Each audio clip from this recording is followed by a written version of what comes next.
नमस्कार दोस्तों, स्वागत है आपका अपने इस चैनल पर। आज हम एक बहुत इम्पोर्टेंट टॉपिक लेकर के आए हैं। ये क्लास 10 का है, जिसका नाम है पावर शेयरिंग। पॉलिटिकल साइंस का पार्ट है, चैप्टर 1 है मेरे दोस्त। आज हम आपको ये बताने वाले हैं कि पावर को शेयर क्यों करना चाहिए, सत्ता का बंटवारा क्यों होना चाहिए, लोकतंत्र में जो सत्ता है उसे बांटना क्यों जरूरी है, नेपाल में अभी किस प्रकार की घटना घट रही है, बांग्लादेश में जो घटना हुआ है उसका प्रभाव अभी तक जारी है, और बांग्लादेश से पहले श्रीलंका में जो घटना घटी उसके बारे में भी आपको भली भांति पता है। तो अगर सत्ता एक ही हाथ में रहे तो क्या दिक्कतें आती है, इसके बारे में हम बातें करेंगे। और भारत जैसे विशाल देश में सत्ता बांटने के कौन कौन से तरीके हैं, और इस तरीके को संविधान निर्माता डॉक्टर भीमराव अंबेडकर ने कहाँ कहाँ के संविधानों को पढ़ के, कहाँ कहाँ के सिचुएशन को समझ के हमारे देश के लिए संविधान का निर्माण किया गया। आज उसी का नतीजा है कि हम सुंदर, स्वच्छ और एक विशाल देश जिसका नाम भारत है वहाँ पे निवास कर रहे हैं। और हमारे यहाँ श्रीलंका, पाकिस्तान, बांग्लादेश और नेपाल जैसी घटनाएं नहीं होती है और न कभी हो सकती है। आजकल नेपाल की घटनाओं से आप जरूर रूबरू हो गए होंगे। इवन प्रधानमंत्री देश छोड़ के भाग गया। क्या अपने देश में ऐसी घटना घटी है? यस, 1975 में एक बार ऐसी घटना हुई थी। उस समय भारत के प्रधानमंत्री श्रीमती इंदिरा गांधी थी। क्या वो देश छोड़ के भाग गई थी? नहीं। मोदी जी के खिलाफ भी आंदोलन हुआ था, लगातार 1 साल तक किसान सड़क पे बैठे रहे। क्या मोदी जी देश से भाग गए? नहीं। यार, जो नेता होता है ना, वो अपने पब्लिक से बात करता है, लेकिन बात करेगा कैसे जब वो करप्ट नहीं होगा तब ना। तो चलिए छोड़ते हैं इस चीज़ों को और आज आगे बढ़ते हैं पावर शेयरिंग के लिए। पावर शेयरिंग को समझने के लिए या किसी भी चीज़ को समझने के लिए सबसे इम्पोर्टेंट पॉइंट क्या है कि आप कैसे समझिएगा कि पावर को शेयर कैसे किया जाएगा। यार, इस चीज़ को समझने के लिए कि आप किस स्थिति में हो, इसके लिए आपको कुछ पास्ट और कुछ प्रेजेंट के सिचुएशंस को ध्यान में रखना होगा। तो अगर आप पावर शेयरिंग अपने देश में करना चाहते हो तो क्या आपसे पहले जो डेमोक्रेटिक कंट्री हुई है, जो सक्सेसफुल है अपने रास्ते पर, उसके बारे में समझना जरूरी है। या अगर वो सक्सेसफुल नहीं भी है तो क्यों नहीं है, वहाँ पर वो घटना क्यों घट गई, इसके बारे में आपको समझना जरूरी है। इसीलिए ऐसे सिचुएशन को समझने के लिए केस स्टडीज करना पड़ता है। तो पावर शेयरिंग को समझने के लिए मेरे प्यारे बच्चों, हमने आज कुछ केस स्टडीज को उठाया है। कुछ का मतलब है सिर्फ 2 कंट्री के बारे में, राइट। हम एक समझना चाहते हैं बेल्जियम के बारे में और दूसरा हम समझना चाहते हैं श्रीलंका के बारे में। मेरे प्यारे बच्चों, ये जो हमारा मॉड्यूल्स है जो कि पावर पॉइंट प्रेजेंटेशंस में बनाया गया है, इस मॉड्यूल्स में हमने आपके लिए एक माइंड मैप रखा है, case studies for power sharing. इसमें हम कुछ इंट्रोडक्शन पढ़ने वाले हैं और फिर बेल्जियम के अंदर में उसका ओवरव्यू देखेंगे, एथनिक कंपोजिशन देखेंगे कि वहाँ पर जो कास्टिज्म है किस तरीके से देश में मैनेज किया गया है, और उसका कंक्लूजन होगा। उसी तरीके से बेल्जियम को समझने के बाद हम श्रीलंका की सिचुएशन को समझेंगे कि वहाँ का ओवरव्यू, वहाँ का एथनिक कंपोजिशन और वहाँ का कंक्लूजन क्या है। फिर हम आएंगे कि अगर किसी देश में किसी भी एक कास्ट का बहुमत बहुत ज़्यादा हो जाए तो सिचुएशन क्या होगी। उसको कहते हैं इंग्लिश में मेजोरिटेरियनिज्म, यानी ये मेजोरिटी नाम के शब्द से बना है। भारत में आपको पता है कि मेजोरिटी हिंदू है और अलग अलग कास्ट भी यहाँ पर है, लेकिन भारत ने श्रीलंका को समझने के बाद अपने यहाँ कुछ ऐसा कर दिया कि श्रीलंका जैसी स्थिति कभी होती नहीं है। तो श्रीलंका में जो मेजोरिटी है, जो समुदाय सबसे अधिक संख्या में है, वो सिन्हाला है। अगर सिन्हाला की संख्या बहुत ज़्यादा है दोस्त, तो जब इलेक्शन होगा तो उसके ज़्यादा एमएलए एमपी पार्लियामेंट में आ जाएंगे, तो वो अपनी बातें करेंगे अपनी जनता को समझाने के लिए काम करेंगे। That is called supremacy. तो हम उसके सिन्हला सुपरमेसी को देखेंगे, और ये सिन्हला सुपरमेसी श्रीलंका को किस तरीके से डुबा देगा, किस तरीके से वहाँ सिविल वार हो जाएगा। 1993 वाली सिचुएशन दोबारा 21st सेंचुरी में आ गया, जो कुछ दिन पहले बांग्लादेश से पहले हुआ था। आपको ये चीज़ पता है? तो सिविल वॉर इन श्रीलंका के बारे में पढ़ेंगे, और एकोमोडेशन इन बेल्जियम, बेल्जियम में किस प्रकार की सरकारें हैं उसके बारे में पढ़ेंगे। तो आइए स्टार्ट करते हैं आज का लर्निंग ऑब्जेक्टिव, जिसका नाम है in this chapter we learn about the idea of power sharing in democratic countries. Democratic countries में पावर शेयरिंग के लिए कौन सी आइडिया होनी चाहिए। We start the 2 studies of Belgium and Sri Lanka, and both these stories are about how democracies handle demands for the power shares. These stories yield some general conclusions about the need of power sharing in the democracy, and this allows us to discuss various forms of the power sharing, and that will be taken up in this chapter. Okay? तो चलिए आगे बढ़ते हैं। अब हम चलते हैं NCERT में चैप्टर वाइज और उसके सेक्शन वाइज चलते हैं। जैसा कि मैंने आपको कहा कि दोस्त आज मैं बेल्जियम और श्रीलंका के बारे में बातें करेंगे, तो चलिए स्टार्ट करते हैं इंट्रोडक्शन से। पावर शेयरिंग, पावर शेयरिंग के एक छोटा सा पहले एग्जांपल लीजिए, फिर आएंगे हम अपने स्क्रीन पे। आप अपने घर में रहते हैं, दादा दादी मम्मी पापा आपसे सब सीनियर हैं, राइट। तो जब दादा ज़्यादा एज के हो जाते हैं ना, रिटायर्ड करके बैठ जाते हैं, तो पूरा पावर अपने पापा को कहते हैं कि भाई बेटे अब तुम संभाल लो अपने घर को। और पापा क्या करते हैं, मम्मी को बोलते हैं कि भाई मम्मी आप अपने बच्चों के बारे में समझो, स्कूल में देखो होमवर्क क्या है, कैसे है, बच्चा आपका पढ़ रहा है या नहीं पढ़ रहा है, this is your duty mummy. और मैं जो बच्चे का पापा हूँ, बाहर से थोड़ा सा कमाएंगे। आजकल तो मम्मी भी बाहर में जा रही है, राइट। फिर भी वो अपने अपने दायित्व अपने अपने क्षेत्र को डिवाइड कर लेते हैं। पापा का काम फी भरना, मैनेज करना, मनी देना, और मम्मी का काम सारे डिसिप्लिन को घर में देखना। तो आप अपने घर को चलाने के लिए पावर को शेयर करते हैं, दादा से पापा जी को, पापा जी से मम्मी को, और वो घर बड़ा बढ़िया से मैनेज हो जाता है। मेरे दोस्त, इस एक घर को अगर 10 घर बना दिया जाए तो कहते हैं उसे ब्लॉक, थाना जिसको बोलते हैं। 20-25 गांव का एक होता है ना, तो एक घर से एक गांव बनेगा, एक गांव से 10 गांव बनेगा तो ब्लॉक, और 10 गांव से अगर 100 गांव हो जाए तो डिस्ट्रिक्ट, और डिस्ट्रिक्ट से अगर 1000 गांव हो जाए तो स्टेट, और अगर 10,000 की संख्या में आ जाता है तो कैपिटल्स। कैपिटल में पावर शेयरिंग कैसे होगा, और प्रधानमंत्री से लेकर के मुखिया तक के पावर शेयरिंग को कैसे किया जाएगा, ये बहुत समझना जरूरी है, right. This is called the power sharing. यहाँ पर सेंट्रल गवर्नमेंट आप देख रहे हैं, जिसका हेड अभी हमारे देश में प्रधानमंत्री मोदी जी हैं। स्टेट गवर्नमेंट में किस तरीके से पावर को शेयर किया गया है, यहाँ पर एरो देखिए, फॉरवर्ड एंड बैकवर्ड दोनों एरो है, राइट। तो चलिए स्टार्ट करते हैं। The power sharing is the very spirit of democracy. A democratic rule involves sharing power with those affected by its exercise and who have to live with its effect. All communities, जितने भी समुदाय हैं हमारे देश में, social groups हमारे देश में, गेट देयर से इन द गवर्नेंस। उनका अपना प्रतिनिधित्व करने वाले लोग गवर्नमेंट में होना चाहिए। People have a right to be consulted on how they are to be govern. और आदमी के पास, लोगों के पास ये अधिकार होना चाहिए कि उसके ऊपर में जो शासन चलाई जाती है वो कैसे चलाई जाती है, उसको समझने का अधिकार। ए लेजिटिमेट गवर्नमेंट, जो गवर्नमेंट उत्तरदायी होता है पीपल के प्रति, is one where the citizens acquire a stake in the system. Citizens यानी आम जनता acquires a stake in the system, अपना प्रतिनिधित्व सरकार में भेजते हैं, अपना शेयर रखते हैं। मेरे दोस्त, जिस तरीके से शेयर मार्केट में आप अपना पैसा लगाते हो अपने बेनिफिट के लिए, उसी तरीके से पार्लियामेंट में आप अपना एमएलए एमपी को वोट दे के भेजते हो अपने क्षेत्र की डेवलपमेंट करने के लिए। That is called the citizen acquire a stake in the system. The participation. तो मेरे प्यारे बच्चों, ये कभी नहीं समझना चाहिए कि पॉलिटिशियन सारे खराब हैं, क्या वोट दे के फायदा है, कुछ तो ये करता नहीं है। नहीं, आप अच्छे पॉलिटिशियन को चूज करो और भेजो वहाँ पर, और फिर देखो कि क्या काम होता है, राइट। तो चलिए आगे बढ़ते हैं। So today we will discuss here the idea of power sharing in democratic countries like Belgium and Sri Lanka. There are 2 case studies for us. First of all we have to take the Belgium, right. आज start करते हैं। ये Belgium का map है, जरा गौर से देखिए। इस मैप में मल्टी कलर्ड है।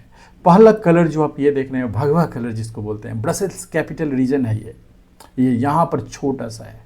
ये ब्रसेल्स यानी कैपिटल, बेल्जियम की राजधानी है ब्रसेल्स, जो इसका कैपिटल रीजन है। जैसे अपने यहाँ NCT national capital territory Delhi है ना, उसी प्रकार ब्रसेल्स पूरे मैप में एक छोटा सा दिखाया गया है।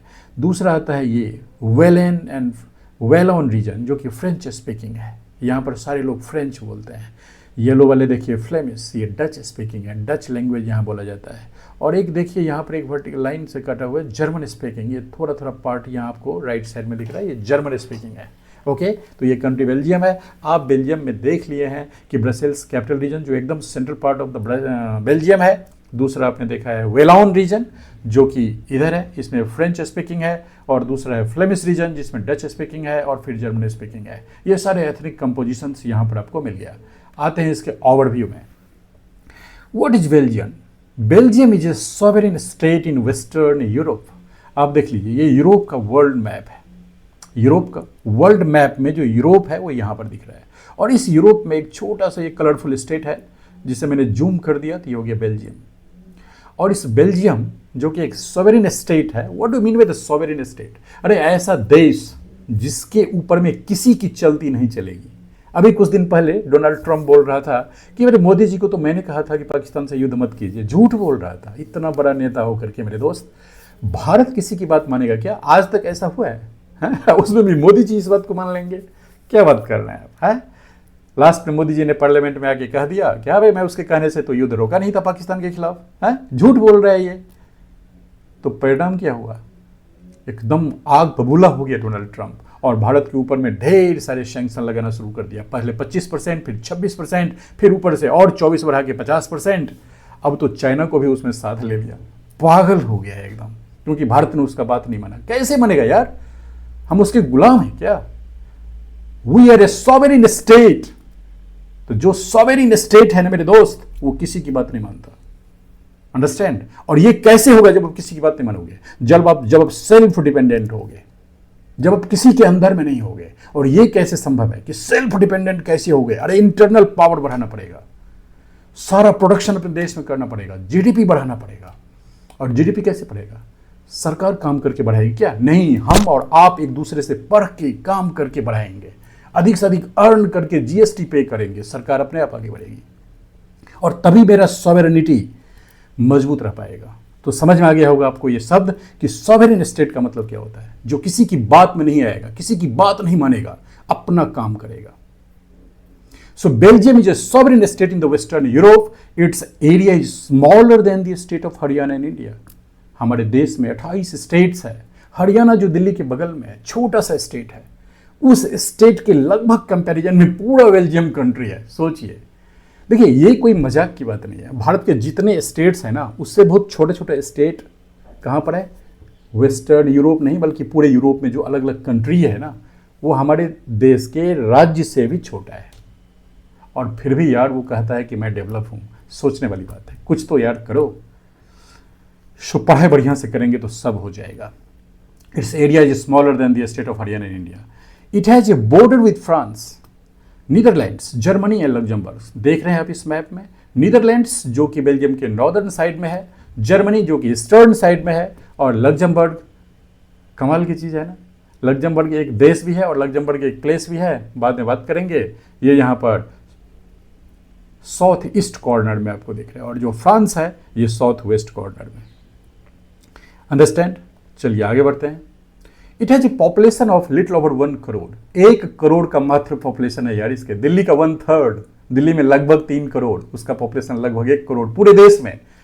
क्या बात है! अगर इस कंट्री में जाया जाए, इसके अलग अलग स्टेट में कितने लोग होंगे यार? अगर ये 1 करोड़ है और डिवाइड कर दिया जाए तो मुझे लगता है कि यहाँ पर 10-15 हज़ार लोग जो हैं लगभग एक एक स्टेट में होगा। राइट? देखिए इसके नोट्स में क्या कहता है। It lies between the latitude 49 degree 30 minute and 51 degree 30 minute north and longitude 2 degree 33 minute and 6 degree 24 minute east. इसका मतलब कि ये जो बेल्जियम है वो नॉर्दर्न हेमिस्फीयर में है और ईस्टर्न हेमिस्फीयर में है। जस्ट लाइक इंडिया, इंडिया भी नॉर्दर्न हेमिस्फीयर में है और ईस्टर्न हेमिस्फीयर में है। और ये भी नॉर्दर्न और ईस्टर्न हेमिस्फीयर में। फ़र्क क्या है कि इंडिया इक्वेटर से जस्ट 8 डिग्री से स्टार्ट होता है और 37 डिग्री नॉर्थ पर जाके खत्म हो जाता है, और ये बेचारा 37 के बाद 49 से स्टार्ट होता है और 51 पर बस 2 लैटिट्यूड के बीच में ही खत्म हो जाता है। तो भाई 2 लैटिट्यूड, एक लैटिट्यूड से दूसरे लैटिट्यूड के बीच में 111 किलोमीटर होता है, और ये 49 से 51 है 2 लैटिट्यूड, 49 से 50 और 50 से 51। तो यार इस कंट्री की पूरी चौड़ाई कितना है? 222 किलोमीटर के आसपास। कमाल की बात है, नॉर्थ से साउथ में ये कंट्री 225 किलोमीटर के अंदर में सिमट गया। जबकि अपने देश में करोगे, दिल्ली में बैठ के हरिद्वार जाओगे, ऋषिकेश जाओगे, यही 250 किलोमीटर है। बच गया ना बेल्जियम कितना बड़ा है, अंदाजा आपको समझ में आ गया। यहां से हरिद्वार और ऋषिकेश की जो दिल्ली से दूरी है ना, उतना बड़ा में बेल्जियम खत्म हो गया यार। और अगर ईस्ट में देखोगे तो ये मुझे पता नहीं कि लॉन्गिट्यूड के बीच की दूरी क्या होती है, ये मुझे निकालना पड़ेगा, राइट। किसी क्लास से बताऊंगा जब इसकी जरूरत पड़ेगी। चलिए मेरे दोस्त आगे बढ़ते हैं, एथनिक कंपोजिशन की बातें बात करते हैं। Ethnic composition of this small country is very complex. Look at the map of Belgium now. See here the Brussels capital region, as you know in the earlier button में मैं कह चुका हूं। वेलॉन जो कि आपका ये वाली कलर है, फ्लेमिश रीजन जो आप येलो कलर में देख रहे हैं, और जर्मन स्पीकिंग जो यहां पर है। इंपॉर्टेंट फैक्ट्स यहां पर क्या है? The majority French speaking community are relatively rich and powerful। देखिए फ्रेंच स्पीकिंग कम्युनिटी जो यहां पर है वो कहां पर है? इस कलर वाले रीजन में। कह रहा है ये जो लोग हैं वो रिच और पावरफुल है। Understand? This was resented by the Dutch speaking community who got the benefit of economic development and education much later।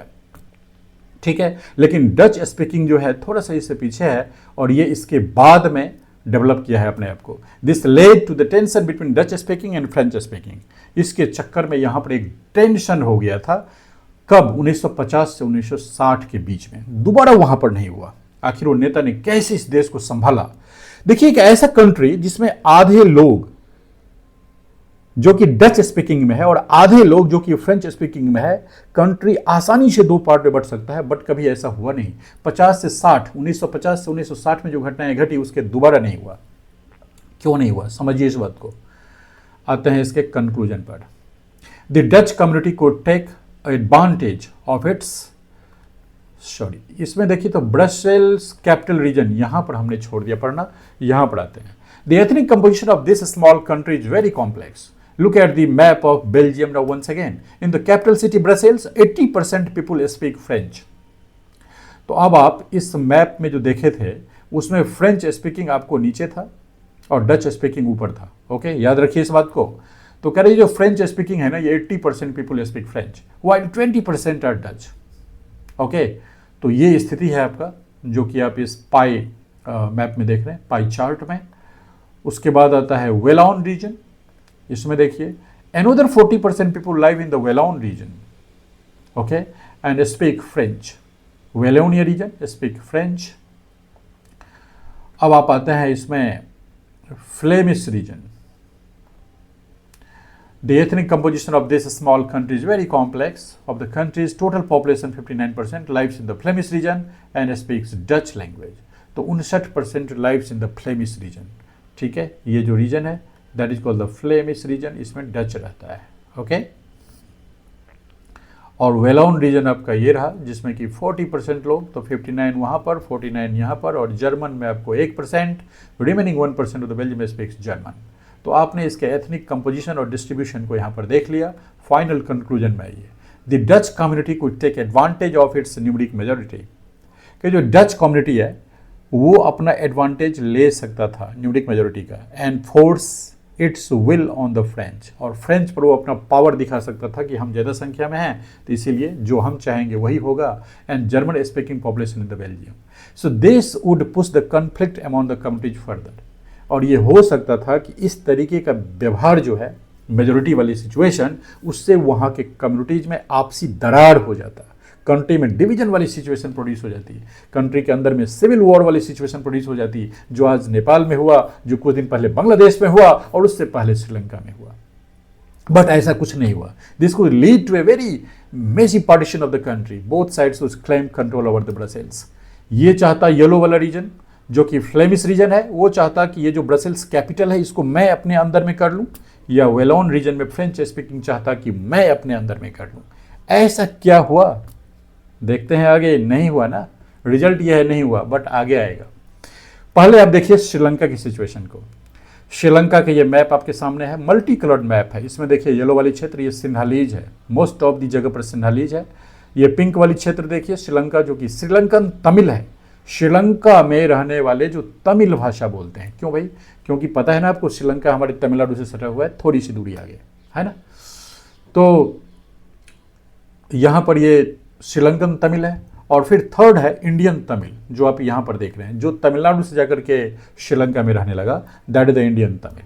और फिर कुछ मुस्लिम है, जो आप ग्रीन कलर का स्पॉट देख रहे हैं। ये कंट्री के अलग अलग जगहों पर अपना स्पॉट बना बना के रह रहे हैं। मतलब बड़ा विचित्र है, हर रीजन में थोड़े थोड़े लोग हैं। ये नहीं कि किसी एक क्षेत्र में हो, ऐसा नहीं है, राइट। तो चलिए इसका ओवरव्यू देखते हैं। Sri Lanka is an island nation. Island nation किसे बोलते हैं? ऐसा देश या जमीन का ऐसा टुकड़ा या ऐसा लैंड मास जिसके चारों साइड पानी हो, उसको बोलते हैं आइलैंड नेशन। ठीक है, पानी से घिरा हुआ। और इंडिया में 3 साइड पानी है, लेफ्ट राइट। तो राइट में आपका होता है बंगाल, बे ऑफ बंगाल, और लेफ्ट में हो गया अरबियन सी, और साउथ में हो गया इंडियन ओशन। यानी इंडिया का लैंड मास जब इंडियन ओशन में ऐसे करके घुस जाता है ना, तो ट्रायंगुलर शेप में आ जाता है। तो इंडियन ओशन डिवाइड हो जाता है बे ऑफ बंगाल में और अरबियन सी में। तो इंडियन ओशन का ही तो पानी है उसमें, बट वो डिवाइड हो गया है। अरबियन सी इसीलिए कहा जाता है क्योंकि अरब कंट्री उसके साथ है, और बंगाल की खाड़ी इसलिए कहा जाता है कि बंगाल उसके पास है, और इंडियन ओशन इंडिया के नाम पे है। एकमात्र ओशन है जो इंडिया के नाम पे है, पता ही है आपको क्यों भाई? क्योंकि इंडिया एक वास्ट पेनिनसुला है, इंडिया एक वास्ट सब कॉन्टिनेंट है, जिसमें इंडिया, पाकिस्तान और अफगानिस्तान तक का एक समय था जो हमारे ही कंट्री में था, और इधर म्यांमार तक हम फैले हुए थे। तो इसका जो समुद्र का रीजन था वो हमारे ही देशों से जुड़ा हुआ था, इसीलिए इंडियन ओशन के नाम पर इंडिया है ना। तो इंडियन ओशन इंडिया के नाम पर है। तो आइए, श्रीलंका एक आइलैंड नेशन है, just a few kilometers off the southern coast of Tamil Nadu, जो आप यहाँ पर देख रहे हैं, फ्यू किलोमीटर। भारत और श्रीलंका के बीच में यहाँ पर एक पाक स्ट्रेट है, PALK, पाक स्ट्रेट, STRAIT, इसको बोलते हैं पाक स्ट्रेट। मेरे दोस्त वो यहाँ पर है, जहाँ आप माउस का कर्सर देख रहे हैं ना, यहाँ पर। यही श्रीलंका और भारत को एक दूसरे से अलग करता है। Okay, so it has about 2 crore people, about the same as in Haryana. Haryana में जितना पॉपुलेशन है लगभग उतना ही है। Like other nation in the South Asia region, Sri Lanka has a diverse population, और इसकी डाइवर्स पॉपुलेशन है। ओके, तो ये हम देख चुके हैं। आगे बढ़ते हैं इसके एथनिक कंपोजिशन पर। Look at the map of Sri Lanka. Map देखिए श्रीलंका का। In which region do you find concentration of different communities? तो सबसे पहला आपको आता है सिन्हालीज, फिर आता है तमिल। तमिल में 2 है, एक है पिंक और दूसरा ये कलर है, और तीसरा हो गया मुस्लिम जो कि ग्रीन कलर्स का है। तो सिन्हालीज के बारे में देखिए। The major social groups are the Sinhala speaker, 74% है, और most of the Sinhala speaking people are Buddhist. तो सिन्हाला स्पीकर 74% है, और याद रखना होगा कि सिन्हाला जो है वो बुद्धिस्ट धर्म को पालन करने वाला है। 74% है। मैप में देख लीजिए कि कितनी दूरी में वो फैला हुआ है।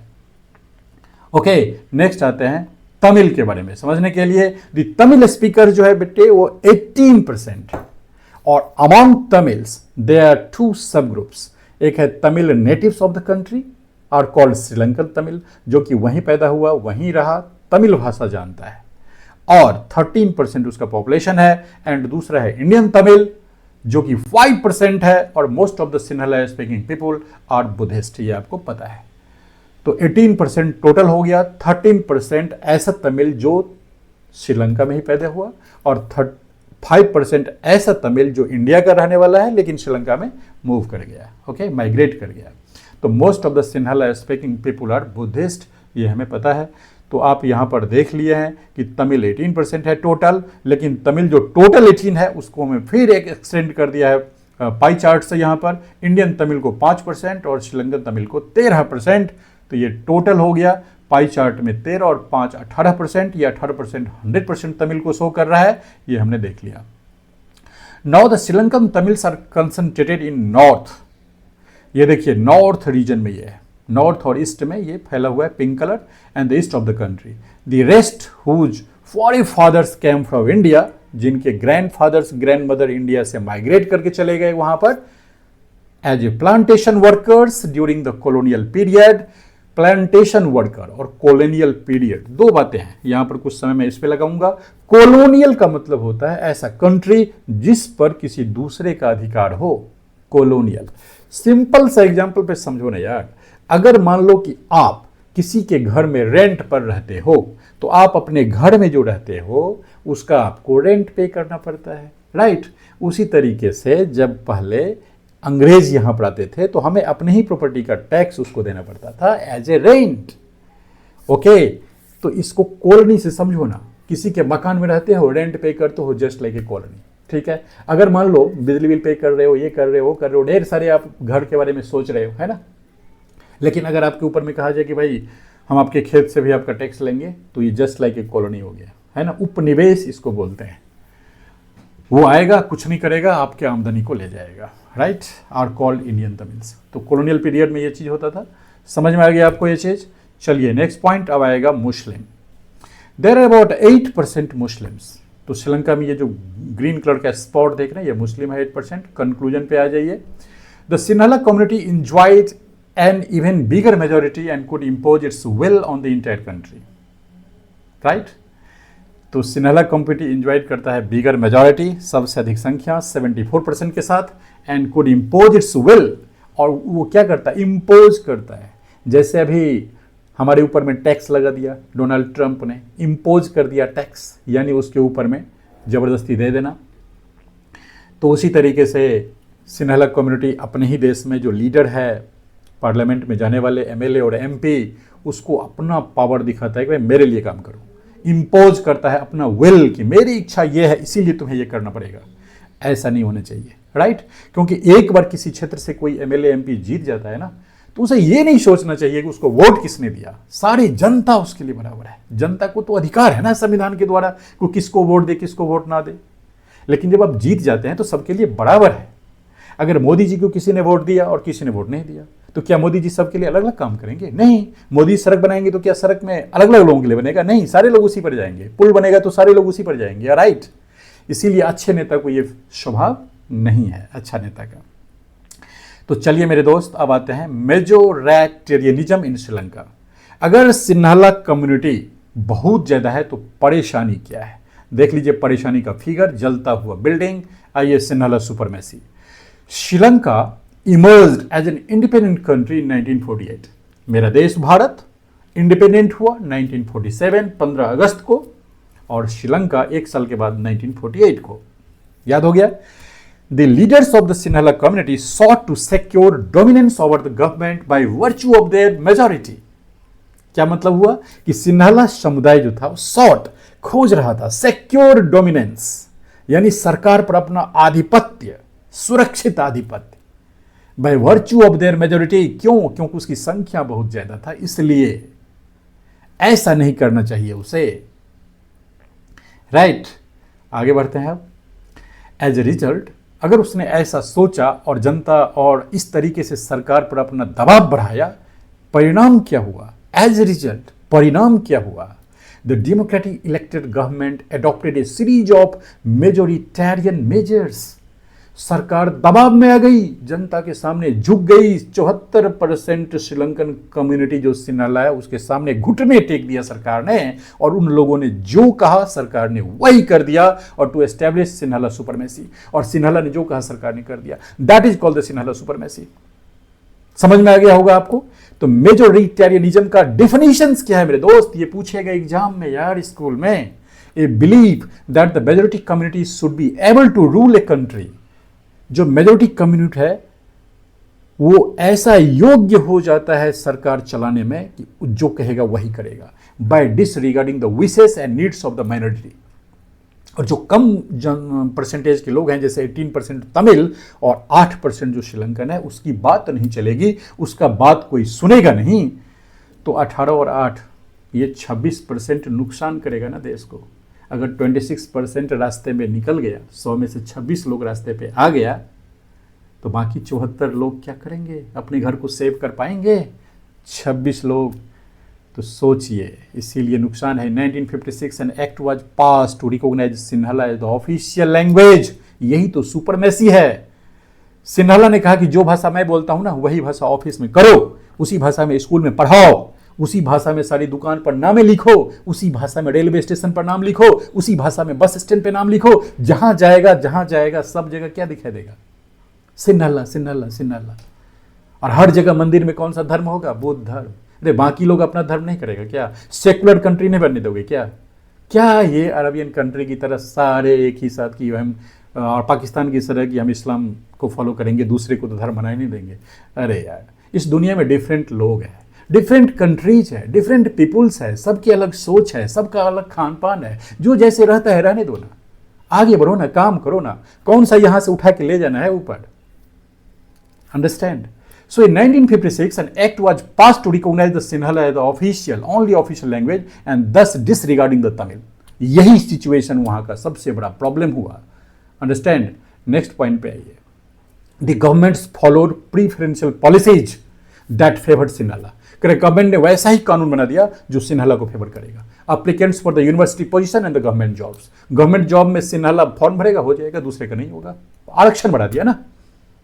As a result the relation between the Sinhala and Tamil communities, दोनों में क्या हो गया? रिलेशन खराब हो गया। स्ट्रेंड ओवर ए टाइम, धीरे धीरे जो है टेंशंस बढ़ने लगा। और आपको पता ही है, जब दूरी बढ़ेगा, जब कम्युनिकेशन गैप बढ़ेगा, तो फ्रिक्शंस बहुत जबरदस्त हो जाएगी। इसीलिए बहुत जरूरी है कि परिवार को इकट्ठा करना है तो आपको कम्युनिकेशन करना होगा। Communication gap is a very big problem, और यही चीज श्रीलंका में, सिन्हाला में और तमिल में हो गया। तो आइए श्रीलंका के सिविल वॉर इन श्रीलंका देखते हैं। The Sri Lankan Tamils launched parties for the regional autonomy. तो रीजनल ऑटोनॉमी के लिए श्रीलंका तमिल ने एक नया पार्टी बना दिया। And equality of opportunity in security, education and job, और शिक्षा में और नौकरी में इक्वल अपॉर्चुनिटी जो सिन्हाला को मिल रहा है वो मुझे भी मिलना चाहिए, इसके लिए उसने संघर्ष छेड़ दिया। They struggle for the recognition of Tamil as official language. उसने कहा कि भैया अगर आपने सिन्हाला को किया तो तमिल को भी करो। Right? So finally the civil war has caused a terrible setback for the social, culture, economic life of the country. और फिर इस तरीके से जो ये सिविल वॉर वहां पे हो गया, लोग अपने आप में लड़ने लगे। एक टेरिबल सेटबैक हो गया श्रीलंका के लिए, जहां सामाजिकता विघटित हो गया, जहां पर समाज का विघटन हुआ, जहां पर कल्चर को नुकसान पहुंचा, जहां इकोनॉमी को चौपट कर दिया। बसें में आग लगा दी गई, जो बस श्रीलंका खुद नहीं बनाया, हमारे देश टाटा से मांग के लिया, उसी में आग लगा दिया। जो बिल्डिंगें उसने बनाई उसमें आग लगा दी। प्रधानमंत्री, राष्ट्रपति, सबके निवास पर लोग चढ़ चढ़ के सोफा पर बैठ के मजे लिए। राष्ट्रपति और प्रधानमंत्री के किचन में लोग शरबत, खाना पाना रात भर बना करके खा पी के निकल गए, तोड़ फोड़ करके। सोचिए, थोड़ा सा भी सेंस और एजुकेशन बैकग्राउंड है क्या श्रीलंका में? आप जिस देश के प्रधानमंत्री के चैम्बर में घुसते हो, थोड़ा सा भी नहीं सोचते यार कि कहाँ घुस रहे हो? अरे यार, जिस तरीके से आपके घर में एक छोटा सा मंदिर है ना, और आप बहुत पूजा पाठ करते हो ना उसको, यार ये पार्लियामेंट भी हमारे देश का सबसे बड़ा मंदिर है यार। ये हमारे देश के सबसे बड़ा मंदिर है यार। ये राम मंदिर सबसे बड़ा नहीं मानो, कृष्ण के मंदिर को सबसे बड़ा मत मानो यार। पार्लियामेंट सबसे बड़ा मंदिर है, उसको सेफ करो, उसको सुरक्षा दो। अंडरस्टैंड? तो आज शपथ लो मेरे बच्चे कि हम अपने देश में कभी ऐसा नहीं होने देंगे। अंडरस्टैंड? चलिए आगे बढ़ते हैं। द डिस्ट्रस्ट, ये जो डिस्ट्रस्ट है ना, ट्रस्ट का मतलब विश्वास, और अगर डिस वर्ड लग गया ना, मॉर्फेम एक प्रीफिक्स है, तो विश्वास में कमी हो गया। डिस्ट्रस्ट, किसके विश्वास में कमी? बिटवीन टू कम्युनिटीज, दो समुदाय के बीच जो विश्वास की कमी आई, टर्न इनटू वाइड स्प्रेड, वो कन्वर्ट हो गया वाइड स्प्रेड कॉन्फ्लिक्ट, वो युद्ध में कन्वर्ट हो गया। That is called civil war. The civil war was cause a terrible setback to the social, culture and economic life of the country. आगे बढ़ते हैं। एकोमोजेशन बेल्जियम, श्रीलंका के बारे में तो आपको पूरे समझ में आ गया। याद रखना कि यही श्रीलंका में जो घटनाएं घटी और दो कास्ट के बीच में लड़ाइयां हुई, वो हम अपने देश में नहीं होने देंगे। राइट? और न ही हम अपने देश की सरकार को कहेंगे कि हमें आरक्षण चाहिए। अब आते हैं बेल्जियम में। The Belgian leaders recognise the existence of regional difference and culture diversities. Belgian leaders ने रिकॉग्नाइज किया, समझ गया बहुत जल्दी कि रीजनल डिफरेंस हमारे देश में बढ़ रहा है, कल्चरल डाइवर्सिटी हमारे देश में बढ़ रहा है। सोचो यार, बेल्जियम जो कि बहुत छोटा सा कंट्री है ना, श्रीलंका एक छोटा सा कंट्री है जो हमारे हरियाणा जैसे स्टेट्स के लगभग बराबर है भी नहीं, वहाँ पर तो भाई कितने प्रकार के German speaking, French speaking, Dutch speaking मात्र 3 टाइप के लोग हैं यार, 3 भाषा बोलने वाले। भारत में 1500 भाषा बोलने वाले लोग हैं, परंतु श्रीलंका जैसी स्थिति कभी नहीं आती। Salute to our leaders, salute to our संविधान निर्माता, है ना। So they amended their constitution 4 times between 70 से 93। तो बेल्जियन लीडर्स ने 1970 से 1993 के बीच में 4 बार अपने संविधान को चेंज किया, so as to work out an arrangement that would enable everyone to live together, ताकि सारे लोग एक साथ रह सके within the same country, there is no conflict between your among the peoples. So do you know, apart from this central and state government there is a third kind of the government, ये हम last में देखेंगे मेरे दोस्त। तो पहले आप यहाँ पर आ जाइए, बेल्जियन मॉडल को समझिए। Constitution prescribes that कि number of Dutch and French speaking ministers shall be equal in central government। तो उसने क्या किया, डच और फ्रेंच स्पीकिंग से जो लोग जीत के जाएंगे वो इक्वालिटी में जाएंगे, कहाँ पर, पार्लियामेंट में। Thus no single community can make decision unilaterally, ताकि कोई भी डच या फ्रेंच या जर्मन सिंगल अपना डिसीजन न ले पाए, सबको ध्यान में रख के डिसीजन ले। पहला चीज बेल्जियन मॉडल सरकार में ये काम किया गया। दूसरा क्या किया गया, many power of the central government have been given to the state government, कर जो पावर है उसको शेयर कर दिया गया, सेंट्रल गवर्नमेंट को कुछ अलग पावर और स्टेट गवर्नमेंट को भी पावर शेयर कर दिया of the 2 regions of the country. The state governments are not a subordinate to the central government. अरे सेंट्रल गवर्नमेंट कहेगा कि तुम ये काम करो, नहीं करेगा ना यार, सबऑर्डिनेट, उसका सहायक थोड़ी है, इंडिपेंडेंट है। कमाल की बात करते हो। मोदी जी कहेंगे बिहार के मुख्यमंत्री नीतीश कुमार को यही काम करने कर लेंगे क्या? नहीं, इंडिपेंडेंट है वो अपने काम करने में यार। हमारे देश में भी अलग अलग स्टेट में जो चीफ मिनिस्टर है दे आर इंडिपेंडेंट, उसका कुछ ऐसा मैटर है जो सेंट्रल गवर्नमेंट से अपना सहायता लेके काम करेगा, बाकी वो अपने स्टेट के लिए खुद ही अपना डिसाइड करेगा, मोदी जी के कहने से नहीं करेगा। अगर मोदी जी के कहने से करने लगेगा ना तो सबऑर्डिनेट हो जाएगा, सहायता करने वाला हो जाएगा, फिर सब चौपट हो जाएगा, ये फेडरल सिस्टम चौपट हो जाएगा। ऐसा नहीं होता। So the state governments are not a subordinate to central government. ये बेल्जियम का मॉडल है और यही मॉडल हमारे देश में अप्लाई किया गया। Brussels has a separate government in which the both the communities have equal representation. तो आगे आपको समझ में बेल्जियन गवर्नमेंट का पूरा स्थिति। Now do you know, apart from the central and state government there is a third kind of government वहां पर बना दिया गया। अब वहां पर डच है, फ्रेंच है और जर्मन है ना, अब एक तीसरा भी बना दिया यार वहां पर, और ये सबसे इंपॉर्टेंट चीज है। दिस कम्युनिटी गवर्नमेंट, ये जो थर्ड टाइप के गवर्नमेंट बना दिया, community government is elected by the people belonging to one language community, Dutch, French और जर्मन, तीनों से मिला करके एक अलग से एक कम्युनिटी गवर्नमेंट बना दिया। ये गवर्नमेंट जब उसे कॉन्फ्लिक्ट होता है ना जाति के नाम पर, तो ये उस मैटर को देखता है और तुरंत रिजॉल्व कर देता है। हमारे देश में भी जब 2 कास्ट के बीच में कोई लड़ाइयां होती है तो पता क्या करते हैं, हमारे यहाँ कम्युनिटी गवर्नमेंट तो नहीं है, लेकिन जब कास्टों के बीच में लड़ाई होती है ना तो हमारा न्यूज चैनल बहुत बड़ा रोल अप्लाई करता है। हम उस न्यूज चैनल पर क्या करते हैं, सभी धर्मों के बड़े बड़े लीडर्स को इकट्ठा करके बैठा देते हैं और लीडर्स अपने अपने जनता को कहते हैं कि आपको ऐसा नहीं करना चाहिए, और तुरंत दूसरे दिन मामला शांत हो जाता है। तो हमारी ये कम्युनिटी गवर्नमेंट नहीं है, बट हमारी सरकार इस मॉडल्स को फॉलो करता है with the help of A media, mass media. तो चलिए बच्चों, मजा आ गया इस सेशन को करने में, और यहां तक हम कर लिए। अब आएगा लर्निंग आउटकम्स। तो लर्निंग आउटकम्स आज का ये था बच्चों कि in Belgium the leaders have realize the unity of the country is possible only by respecting the feelings and interest of the different communities and regions. जितने भी लोग हैं देश में, सबको एक साथ रहना चाहिए और सभी के फीलिंग को समझना चाहिए। Never feeling about the different caste, all are equals, all are human beings. Such a realisation resulted in the mutually acceptable arrangement for the sharing powers and Sri Lanka shows us a contrasting example. तो Belgium का just उल्टा हो गया। Belgium ने सभी community को equal opportunity दिया और श्रीलंका ने सिन्नाला को सुपरमेसी कर दिया, उसकी वैल्यू ज्यादा दे दिया, और परिणाम क्या हुआ कि श्रीलंका में जल गया पूरा देश। तो इसका जो उद्देश्य था केस स्टडीज का, वो आज मैंने समझा। थैंक यू वेरी मच मेरे प्यारे दोस्तों। आपका सर एक भारी एक्सीडेंट से बच गया, इसीलिए 2 साल तक आपके चैनल पे नहीं आया। Hand fractures, bike accident. अब वही प्यार दीजिए जो प्यार आपने सिर्फ 1 महीना में दिया था और इसके सब्सक्राइबर को 343 पे पहुंचा दिया था।